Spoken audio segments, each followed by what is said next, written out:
tinamaan. Dito natin mahanap ngayon. Baka tumagos ba sa puno. Pero hindi natin alam kung saan banda. Hanapin natin yung ano. Wasyo na lang natin muna, guys.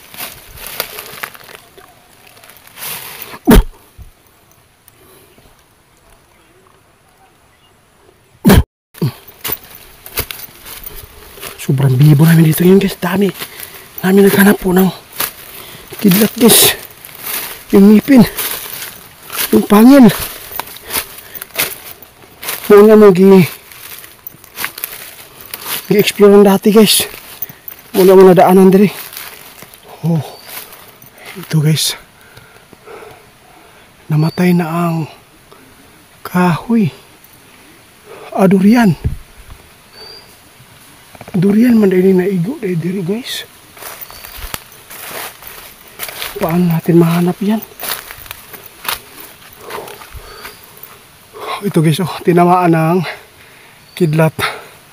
Oh, nadamay, oh, sa sobrang lakas.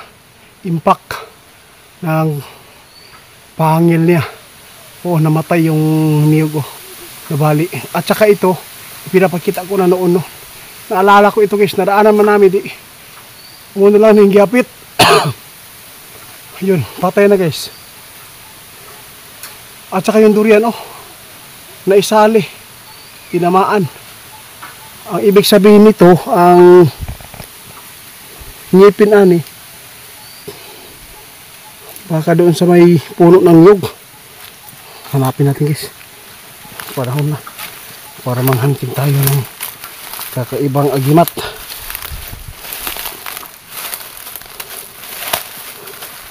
Brad, pati durian namatay.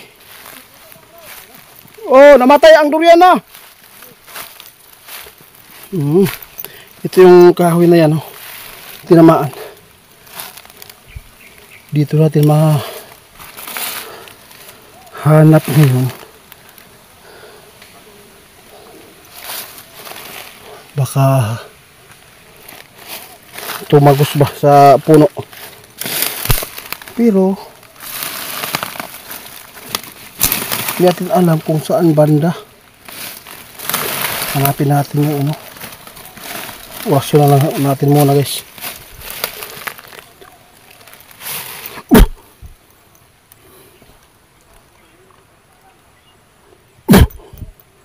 Para makuha natin. Hindi natin gagamitan yan. Hindi nato na makuha. Tumagos man doon, guys, sa taas. Ibig sabihin nito, hindi dito bumagsak yung ngipin. Dito.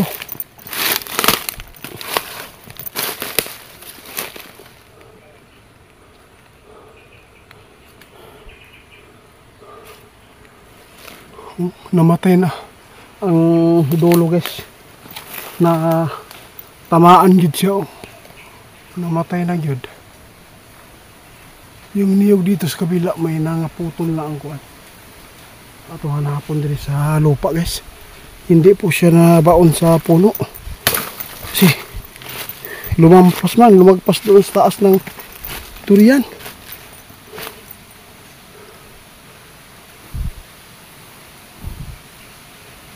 Ay, meron ako nakita. Yun, meron ako nakita, guys. Baka dito na yung ano.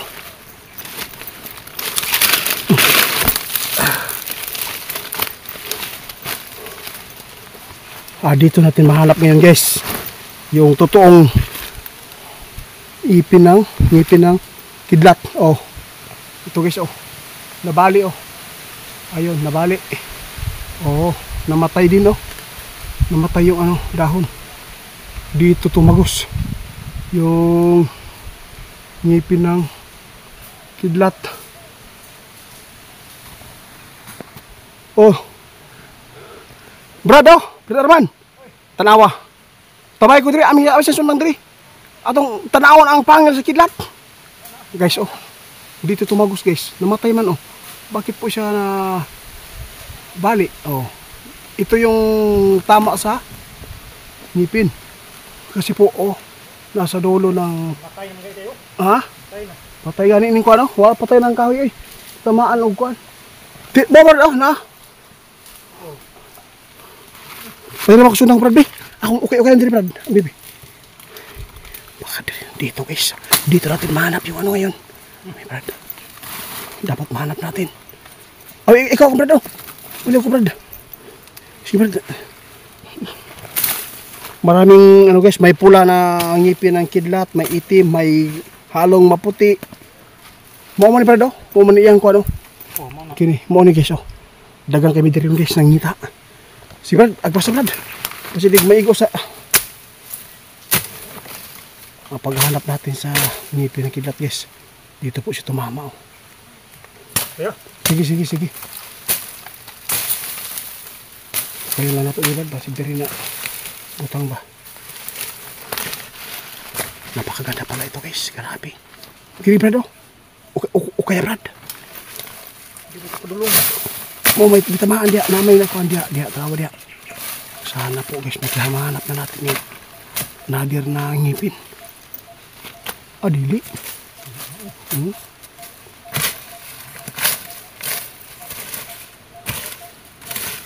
Wala yun oh. Pahiram ako Brad. Ako rin kuan. Oh. Dito lang tikas ninyo ha. Kita mo dito. Dito tumagos guys pa.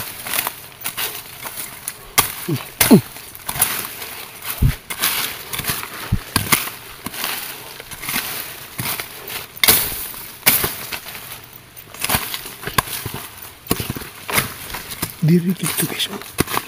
Pero ito paghanap sa kidlat guys. Kapag meron siyang makita natin no, kung merong doon sa dulo ng taas ng kahoy na namatay, ibig sabihin ay hindi po bumaon yung kidlat na ngipin. Kaya meron tayong nakita dito na kakaibang tama sa puno ng kahoy dito, dahon na bali. Baka dito. Kaya ganito po yung paghanap. Pero kung nabiyak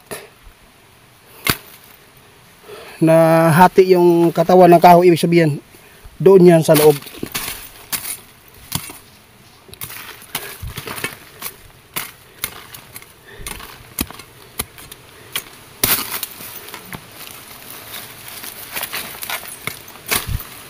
Titingnan natin muna guys ha.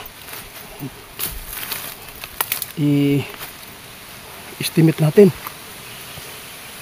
Nabali siya. Ayan o, namatay na ang yung dulo. Yung isang puno, yun po ang ayun ang yatang tinamaan talaga. Yung kahoy na sobrang tuwid. Meron lang akong ipapayo muna. Guys, meron po ako ipapayo ha. Sa lahat po ng mga makapanood po nitong video, kapag nag-umpisa na po yung kidlat, kulog na malalakas, kakaibang lakas, delikado yan. Huwag kayong sumilong po sa mga puno or niyog. Kung meron kayong kalabaw, huwag po ninyong hawakan po ng yung tali, no? Tapos para masumpa, tinuturo na yan kaibigan din nyo noon. Kung sa umpisa doon kayo sa kubo ninyo, dapat putulin po ninyo ang inyong buhok, tapos sunugin sa apoy. Pagkatapos pagsunog sa apoy, itapon sa labas para hindi tatalab yung kidlat.